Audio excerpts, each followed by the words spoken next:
O Lar Adventista. Capítulo 52. Governo do Lar. Princípios para os pais.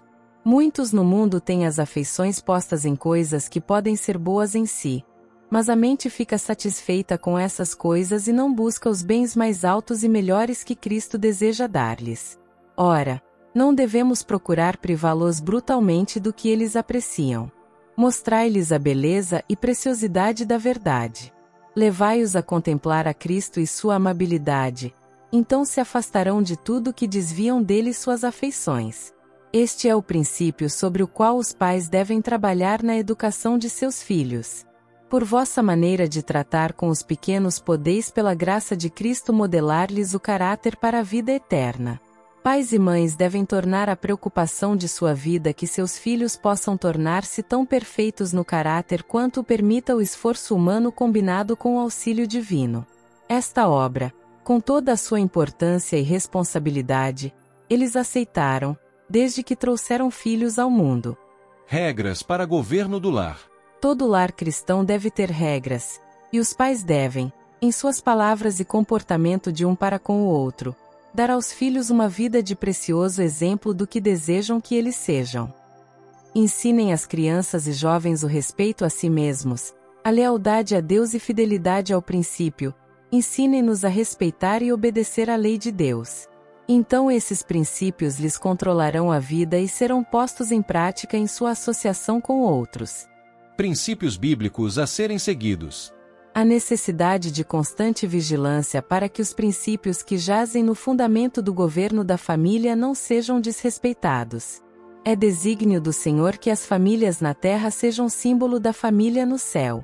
E quando as famílias terrestres são conduzidas em linhas justas, a mesma santificação do Espírito será levada para dentro da igreja.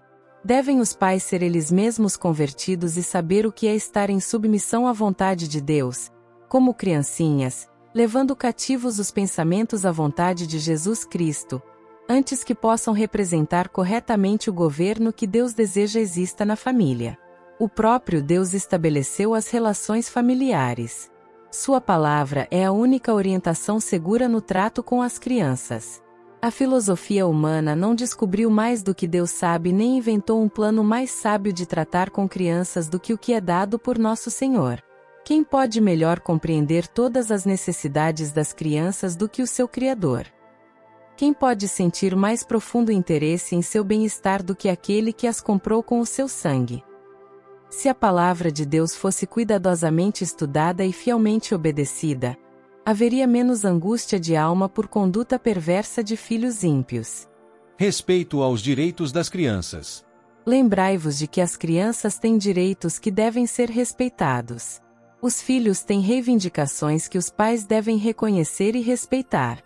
Eles têm direito a privilégios tais como educação e instrução que os farão membros úteis da sociedade, respeitados e amados aqui, e lhes darão aptidão moral para a sociedade do puro e santo porvir. Aos jovens deve ensinar-se que o seu bem-estar tanto presente como futuro depende em grande medida dos hábitos que formarem na meninice e na juventude. Cedo devem ser acostumados à submissão, à abnegação e respeito pela felicidade de outros. Devem ser ensinados a subjugar o temperamento rude, a conter as palavras impulsivas, a manifestar invariável bondade, cortesia e domínio próprio. Há um pai iludido por enganadora afeição. Enganadora afeição, barata manifestação de amor, conseguem muito de vossa parte. Passar o braço em torno do pescoço é fácil, mas não devíeis animar essas manifestações a menos que se provem de real valor pela perfeita obediência. Vossa complacência, vosso descaso para com os reclamos de Deus é a pior crueldade. Encorajais e desculpais a desobediência dizendo: meu garoto me ama. Tal amor é barato e enganador. Nem chega a ser amor. O amor genuíno, que deve ser cultivado na família é de valor porque se comprova pela obediência. Se amais a alma de vossos filhos, chamai-os à ordem. Profusão de beijos e sinais de amor cegam vossos olhos, e vossos filhos o sabem. Dai menos importância a essas demonstrações externas de abraços e beijos e descei ao fundo das coisas e mostrai o que constitui amor filial. Recusai essas manifestações como fraude, como logro, a menos que sustentadas pela obediência e respeito por vossas ordens. Nem enganadora afeição, nem severidade excessiva. Conquanto não devamos tolerar cega afeição, também não devemos exercer indevida severidade. As crianças não podem ser levadas ao Senhor pela força. Elas podem ser guiadas, mas não empurradas. As minhas ovelhas ouvem a minha voz, e eu conheço-as, e elas me seguem. João 10, verso 27, Cristo declara. Ele não disse: as minhas ovelhas ouvem a minha voz, e são forçadas a entrar no caminho da obediência. No governo dos filhos o amor deve ser manifestado. Nunca devem os pais levar seus filhos a sofrer por rispidez e cobranças irrazoáveis. A dureza leva a alma para a rede de Satanás. Só a influência combinada de autoridade com amor é que tornará possível dirigir adequadamente a família. Ter em vista a glória de Deus e como nossos filhos devem se portar diante dele nos livrará de dificuldades e de reforçarmos o mal. A dureza não é requisito para a obediência. Ninguém suponha que a dureza e severidade são necessárias para assegurar obediência. Tenho visto mantido o mais eficiente governo de família sem uma palavra ou um olhar de dureza. Tenho privado com outras famílias onde as ordens são constantemente dadas num tom de voz autoritário, e duras repreensões e punições severas foram frequentemente administradas. No primeiro caso, os filhos seguiam o exemplo dos pais e raramente falavam um ao outro em tom ríspido. No segundo, também o exemplo dos pais era imitado pelos filhos, e palavras ásperas de censura e de disputas eram ouvidas da manhã à noite. Palavras que intimidam, criando na alma o temor e expulsando o amor, devem ser evitadas. Um pai sábio, terno, temente a Deus, levará para o lar não um escravizante temor, mas um elemento de amor. Se bebermos da água da vida, a fonte produzirá água doce, e não amarga. As palavras ásperas azedam o temperamento e ferem o coração das crianças. Em alguns casos, essas feridas são difíceis de curar. As crianças são sensíveis à mínima injustiça, e algumas ficam desanimadas ao sofrê-la, e nem darão ouvidos à alta e zangada voz de comando, nem se importarão com ameaças de castigo. Há perigo de crítica demasiado severa em pequenas coisas. O criticismo excessivamente severo, regras demasiado rígidas, levam ao quebrantamento de todas as disciplinas, e mais tarde as crianças assim educadas mostrarão o mesmo desrespeito pelas leis de Cristo. Firmeza uniforme e controle desapaixonado. As crianças têm natureza amorável e sensível. Facilmente são agradadas e facilmente sentem-se infelizes. Mediante disciplina gentil em palavras e atos de amor pode a mãe unir os filhos ao seu coração. É grande erro mostrar severidade e ser muito exigente com as crianças. Firmeza uniforme e controle desapaixonado são necessários na disciplina de toda a família. Dizei calmamente o que pretendeis, agi com consideração e ponde em prática o que dizeis sem vos desviardes. Compensará o manifestar afeto no convívio com vossos filhos. Não os repulseis por falta de terna compreensão em seus brinquedos, alegrias e desgostos.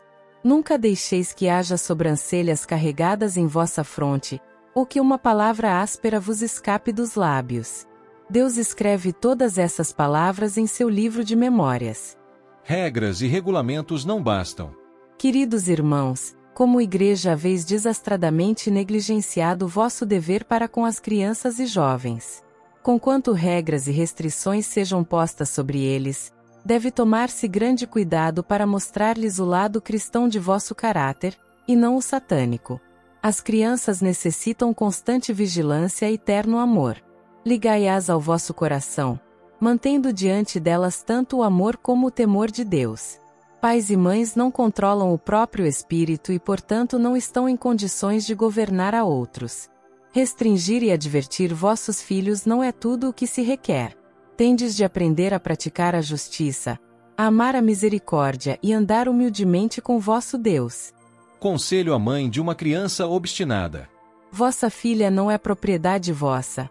Não podeis fazer com ela como entendeis, pois ela é propriedade do Senhor. Exercei sobre ela controle firme e perseverante. Ensinai-lhe que ela pertence a Deus. Com uma educação assim ela crescerá como bênção para os que a cercam. Mas será necessário discernimento claro e agudo para que possais reprimir-lhe a inclinação de governar a ambos, de ter vontade própria e fazer como lhe apraz. Liderança adequada. Tenho visto muitas famílias fracassarem por causa do autoritarismo do chefe, quando por consulta e acordo tudo podia ter caminhado harmoniosamente e bem. Falta de firmeza no governo da família produz grande dano. Com efeito, é quase tão mal como não haver governo nenhum. Muitas vezes se faz a pergunta: por que os filhos de pais religiosos são não raro teimosos, desafiadores, rebeldes? A razão encontra-se na educação do lar. Muitas vezes os pais não estão unidos no governo da família. Um governo inconstante, ora mantendo as linhas firmemente, ora permitindo o que havia sido condenado, é ruinoso para uma criança. Lei mútua para pais e filhos. Deus é nosso legislador e rei, e os pais devem colocar-se sob seu governo. Este governo proíbe toda opressão da parte dos pais e desobediência da parte dos filhos. O Senhor é cheio de longanimidade, misericórdia e verdade. Sua lei é santa, justa e boa, e deve ser obedecida por pais e filhos. As regras que devem reger a vida dos pais e dos filhos fluem do coração do infinito amor, e as ricas bênçãos de Deus repousarão sobre os pais que administrarem sua lei em seus lares, e sobre os filhos que obedecerem a esta lei. A influência combinada da misericórdia e da justiça deve ser sentida. A misericórdia e a verdade se encontraram, a justiça e a paz se beijaram. Salmos 85, verso 10. Lares que viverem sob esta disciplina andarão no caminho do Senhor, para fazer justiça e juízo.